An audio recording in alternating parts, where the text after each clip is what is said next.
26 were built, each one bodied by hand, each one different. That is where this story begins. The Mercedes-Benz 540K Special Roadster arrived in 1936 as something the automotive world had never quite seen. A car built not for racing, not for speed records, but purely for intimidation by beauty.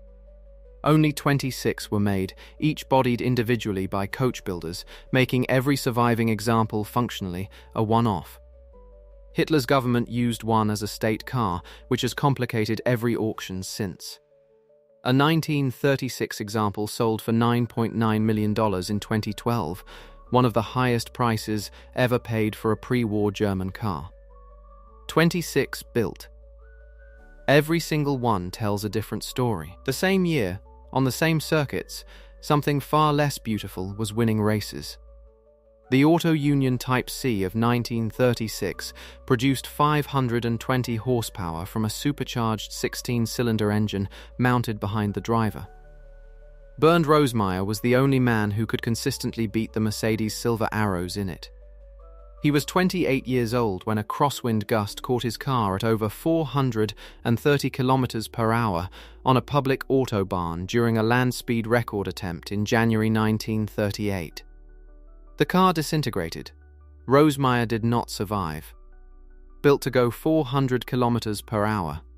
It did, once too many.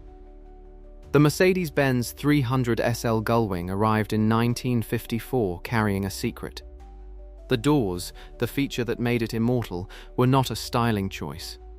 The tubular space frame chassis produced sills so structurally deep that conventional doors were impossible. Engineers cut into the roof instead. The compromise became the Icon. In prototype form, it had already won Le Mans in 1952. The production car debuted as the fastest road car in the world, powered by a 3-liter fuel-injected straight-six, producing 215 horsepower and a top speed of 263 kilometers per hour.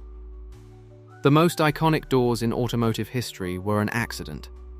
The Mercedes-Benz 300 SL Roadster of 1957 replaced the Gullwing and quietly fixed what the Gullwing had never admitted. The original car's swing-axle rear suspension could cause catastrophic oversteer at the limit, a behavior that killed owners who were not trained racing drivers. The Roadster received a low-pivot swing axle that was substantially safer. Mercedes never publicly acknowledged that the Gullwing had been dangerous. 1,858 Roadsters were built between 1957 and 1963. In comparable condition, the Roadster today commands higher auction prices than the Gullwing it replaced. Fixed a lethal flaw. Never admitted it existed. The Porsche 550 Spyder of 1953 weighed 550 kilograms and produced 110 horsepower from a 1.5-liter flat-four. James Dean purchased his on September 21, 1955. He was dead 9 days later on a California highway, the car nicknamed Little Bastard destroyed around him. The wreckage allegedly caused further deaths wherever it traveled afterward, creating one of motorsport's most persistent curse legends. It had already won its class at the Carrera Panamericana. That ceased to matter. James Dean drove it 9 days.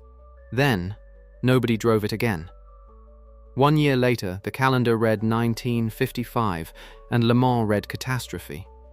A Mercedes-Benz 300 slur driven by Pierre Levey collided with another car and launched into the grandstand crowd, killing Levey and 83 spectators in the deadliest accident in motorsport history. Earlier that same year, the 300 slur had set a Mille Miglia record with Sterling Moss that still stands, 10 hours, 7 minutes, 48 seconds, because the Mille Miglia was cancelled after the following year's fatal accident. Mercedes withdrew from all motorsport that same night at Le Mans and did not return to factory competition for 30 years. One crash, 83 dead, 30 years of silence.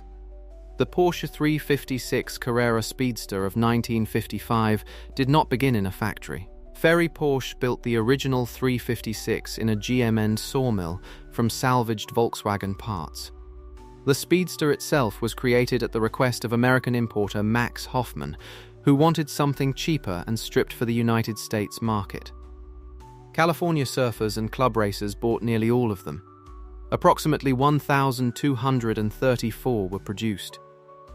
They dominated West Coast's SEA racing and built the American customer base that Porsche has sold to ever since. Built from VW scraps in a sawmill, started an empire. Porsche learned early that the most important number in motorsport is not horsepower, it is the minimum production required for homologation. The Porsche 904 Carrera GTs of 1964 required 100 road-legal examples to qualify for GT racing. Porsche built exactly 100. The fiberglass body was bonded directly to the steel platform, no separate panels, a construction method so advanced Porsche patented it. The car was road legal, came with a warranty, and cost less than a Ferrari 250 Gito. It finished 6th overall at Le Mans on its first attempt in 1964. Road legal, race ready, cheaper than a Gito. 100 only. The 904 exploited the rules elegantly. The Porsche 917 of 1969 exploited them brazenly. FIA homologation required 25 road-legal examples.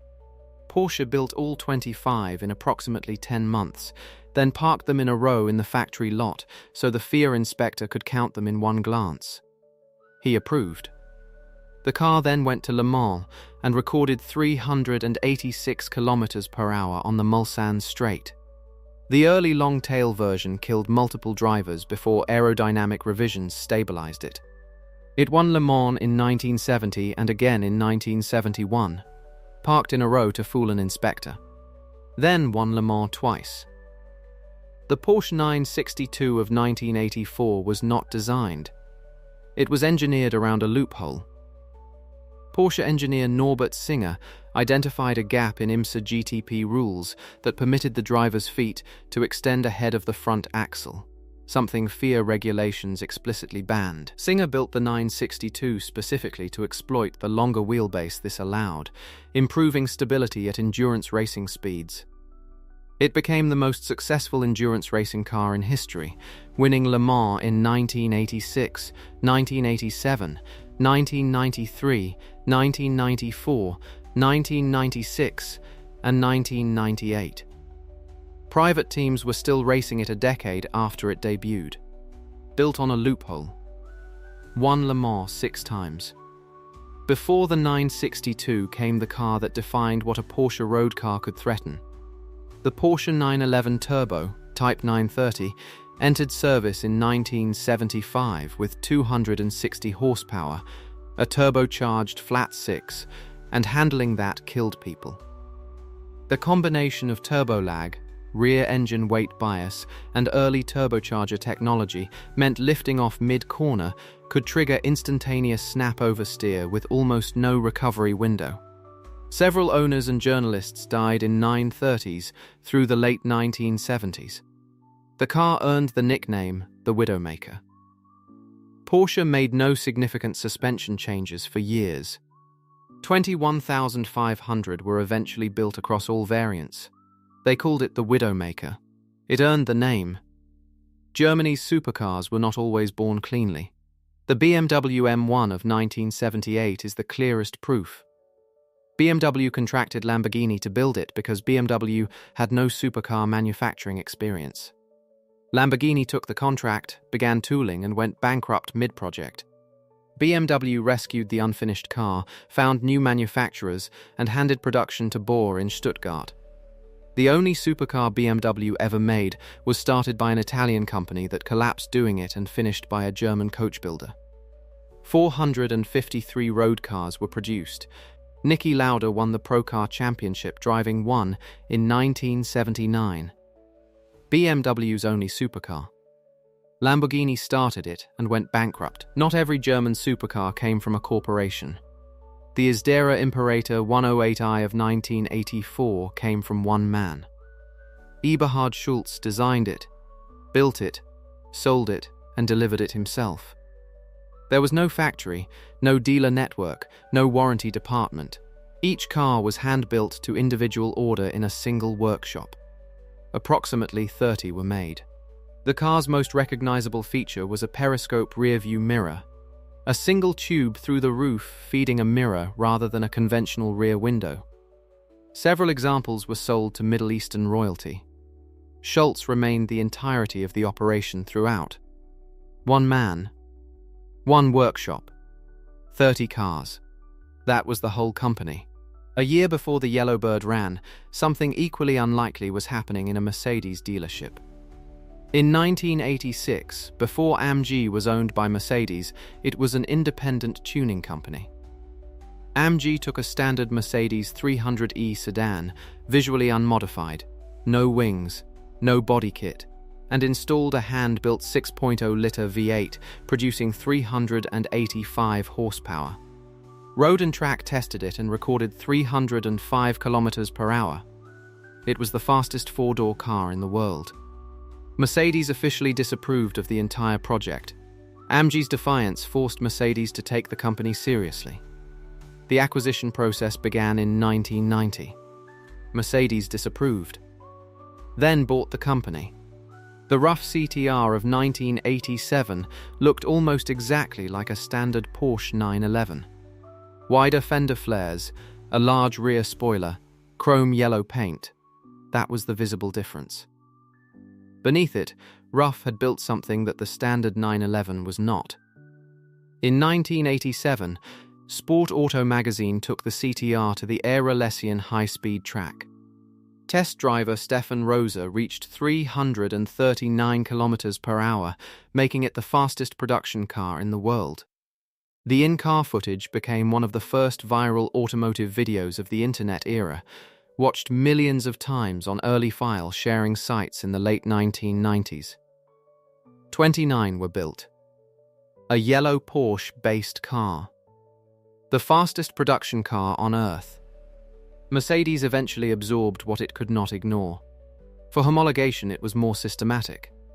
The Mercedes-Benz 190e 2.5 16 Evolution 2 of 1990 required 500 road cars to qualify for the Deutsche Tourenwagen Meisterschaft. Mercedes built exactly 502. The road version carried an enormous rear wing and extended front splitter that were aerodynamically useless at legal road speeds but legally required to be physically present on every car sold. It remains one of the most aggressively aero-kitted production sedans ever offered to the public. Ayrton Senna had won the invitation Nürburgring race in an earlier 190e in 1984, which was the beginning of the whole story. 502 sedans with race wings, not one extra. The Porsche 959 of 1986 was the most technologically advanced road car in the world, twin turbocharged flat-six, 450 horsepower, all-wheel drive, 317 kilometers per hour. The United States refused to certify it for import. Porsche would not destroy examples for crash testing. Bill Gates and Ralph Lauren imported theirs anyway and had them impounded by customs. The cars sat in a warehouse for years until Gates lobbied Congress personally. The show or display law passed in 1999 to free them. Bill Gates fought Congress to free his. Congress eventually agreed. The Lotec C1000 of 1995 exists as a single car in private ownership. A Kuwaiti sheikh commissioned it from Lotec, a small German tuning company in Bensberg, with one instruction: build the fastest car in the world. Lotec installed a twin turbocharged Mercedes V12, producing a claimed 1,000 horsepower and quoted a top speed of 431 kilometers per hour. The figure was never independently verified. The car was never publicly demonstrated at speed. The sheikh reportedly never drove it. Its entire legacy is a number on a specification sheet that no one has confirmed. One car, one owner, one claim. Nothing proven. The Porsche 911 GT1 Strassen version of 1996 existed for one reason. 21 road legal examples were required to homologate the GT1 race car for the Le Mans GT1 class. Porsche built 21. Each cost 1.5 million Deutschmarks, approximately $1 million in 1996. The car shared only its headlights with the standard 911. Most buyers stored theirs immediately without driving them. The race version entered Le Mans in 1998 and won outright against prototype-class machinery with Alan McNish, Stefan Ortelli, and Laurent Ayot sharing the drive. 21 road cars built so one race car could win Le Mans. Mercedes approached the same homologation problem with the Clec-Jeux of 1997. 25 road cars were required for the FIA GT Championship. Mercedes built 25 and priced them at $1.5 million each, making them the most expensive production Mercedes ever sold at that point. The road version was built around a racing clutch, requiring precise throttle technique to engage. 5 buyers reportedly could not start theirs without external assistance. The race version won the 1997 FIA GT manufacturer's title regardless, with Kielk GTRs finishing first and second at multiple championship rounds. 5 buyers couldn't start it. Mercedes sold it anyway. What Germany built across these 6 decades was not a catalogue of cars. It was a record of obsession. With speed, with engineering logic taken past its rational limit, with homologation rules treated as puzzles to be solved rather than constraints to be respected. 26 hand-bodied roadsters. One man in one workshop building 30 cars alone. A sheikh who commissioned the fastest car in the world and apparently never drove it. A company that went bankrupt building another company's only supercar. No other country produced a list quite like this one, and no other country would have wanted to. Next time, we cross the Alps, where a different kind of obsession had been running at full throttle since 1947.